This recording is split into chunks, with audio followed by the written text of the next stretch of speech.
Hi hello friend, कैसे हैं आप लोग। उम्मीद करते हैं कि आप लोग बहुत अच्छे होंगे। अपने स्वास्थ्य पर विशेष ध्यान दीजिएगा। चलिए आज हम बात करते हैं बेसिक लॉ के भाग 10 पे बात करते हैं। इस पर बात करने से पहले आपसे निवेदन है कि हमारे यूट्यूब चैनल एक लॉ यूटीसी सक्सेस पर जाकर आप लोग जो है लाइक शेयर एंड सब्सक्राइब करिएगा और बेल आइकन की घंटी दबाना मत भूलिएगा, जिससे कि हमारे जितनी भी आने वाली वीडियो हो उसका नोटिफिकेशन आप तक सबसे पहले पहुंच जाया करे। ठीक है, चलिए देखिए हम बात करते हैं 159, यानी कि अब मैंने पिछले वीडियो में बलवा और दंगे की बात की थी। ठीक, आज भी जो है थोड़ी सी हम बात दंगे पे कर लेते हैं। देखिए सार ये जो धारा 159 यानी कि जो इंडियन पैनल कोड है, ठीक है, 1860 जो अधिनियम संख्या इसकी क्या है 45 यानी कि 45 है। और इसकी जो आईपीसी की धारा 159 है उसके अंतर्गत यानी कि 159 में क्या बात किया गया है, यानी दंगा बात किया गया है। क्या है, दंगे को लेकर बात जो है धारा 159 में बात की गई है। दंगा कहाँ हो सकता है, दंगा जो है हमने डिफरेंट बताया था ना बलवा और दंगे में, कि इसमें जो है दंगे में सार्वजनिक स्थान यानी कि पब्लिक जो प्लेस होता है वैसे स्थान पे दंगा होता है।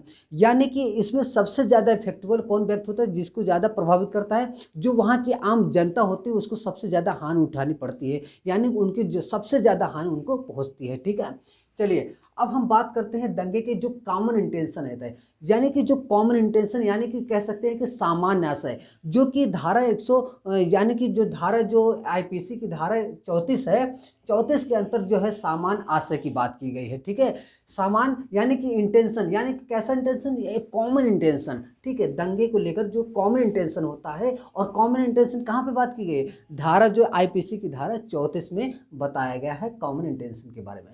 देखिए कॉमन इंटेंशन, देखिए 4 लोगों से कम लोगों को, ठीक है, जो 4 लोगों से कम लोग हैं वो बलवा में क्या होंगे, वो बलवा में जो है दंडित नहीं होंगे। मतलब कि क्या क्या है, 4 लोगों से कम लोगों को बलवा के अंतर्गत सजा नहीं दी जाएगी। क्या है, बलवा के अंतर्गत अगर 4 लोगों से कम है, यानी कि 4 लोगों से, यानी कि 5 से अगर अधिक होते तो बलवा में दंडित होते, लेकिन वो 4 लोग से कम है, इसलिए बलवा से रिलेटेड कोई मतलब, यानी कि बलवा में सजा नहीं दिया जाएगा उसको, यानी किसमें दंड होगा, वो दंगा से रिलेटेड है बात। ठीक है, क्योंकि 4 लोगों से कम लोगों को बलवा के अंतर्गत क्या है, सजा नहीं दी जाएगी। ठीक है, चलिए इस पर बात कर लिया।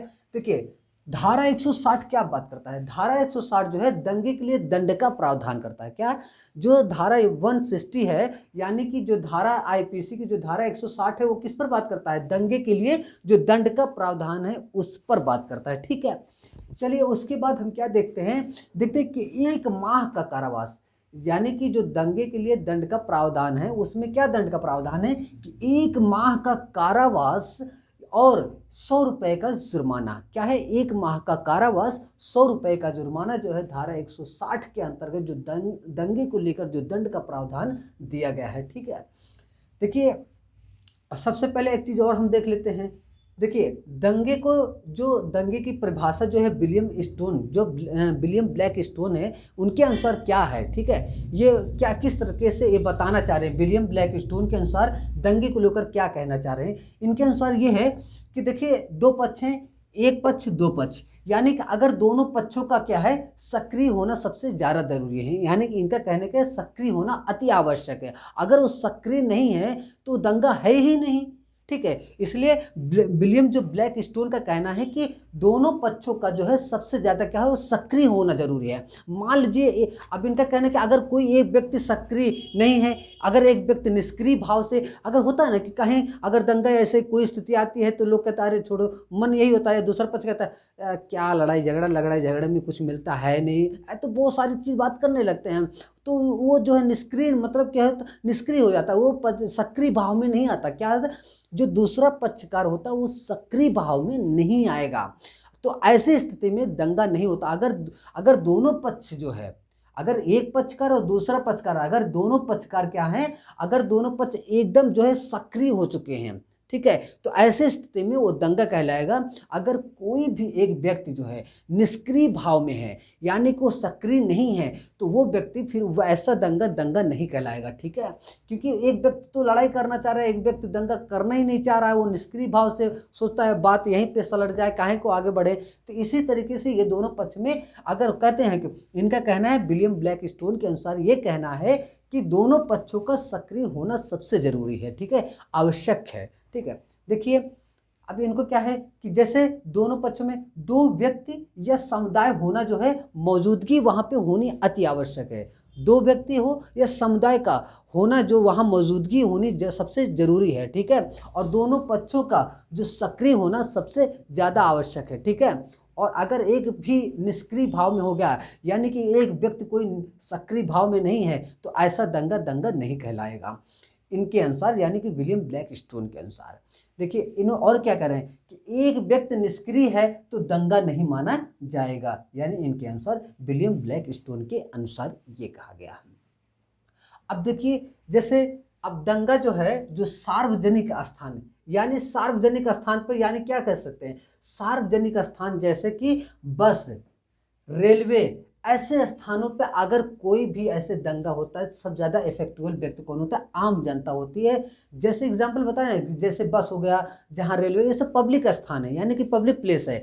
तो ऐसे स्थानों पर अगर कोई भी प्रॉब्लम क्रिएट करते हैं दंगे को लेकर, तो ऐसी स्थिति में जो आम जनता होती है वो सबसे ज़्यादा उनको हानि उठानी पड़ती है, ठीक है।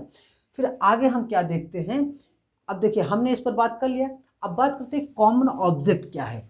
कॉमन जो ऑब्जेक्ट है, यानी कि जो सामान्य उद्देश्य है, उस पर बात कर लेते हैं। सामान्य उद्देश्य में क्या दिखता है, धारा 149 यानी कि 149, इसमें क्या दिया कि अंतर्गत क्या आता है कि 5 या 5 से अधिक लोगों को 149 के तहत सजा का प्रावधान है। 5 है या 5 से अधिक व्यक्ति हैं, ठीक है, ऐसे अधिक लोगों को 149 यानी कि 149 के तहत सजा का प्रावधान दिया गया है, ठीक है।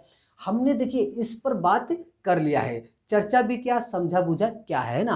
तो देखिए बलवा और दंगे में, ठीक है, बलवा और दंगे में जो डिफरेंट, यानी कि जो क्वेश्चन बनता है, सबसे इंपॉर्टेंट क्वेश्चन है, ठीक है, बहुत ही वेरी इंपॉर्टेंट क्वेश्चन। ऐसे चीज़ को थोड़ा ध्यान रखा करिए, ऐसे चीज़ जो है क्या है, अगर जब भी एग्जाम होगा तो ये चीज़ पूछ भी सकता है, तो इस पर आप लोग अच्छे से पढ़िएगा। चलिए हम मिलते हैं नेक्स्ट वीडियो में, इसी के साथ जो है, जय हिंद जय भारत।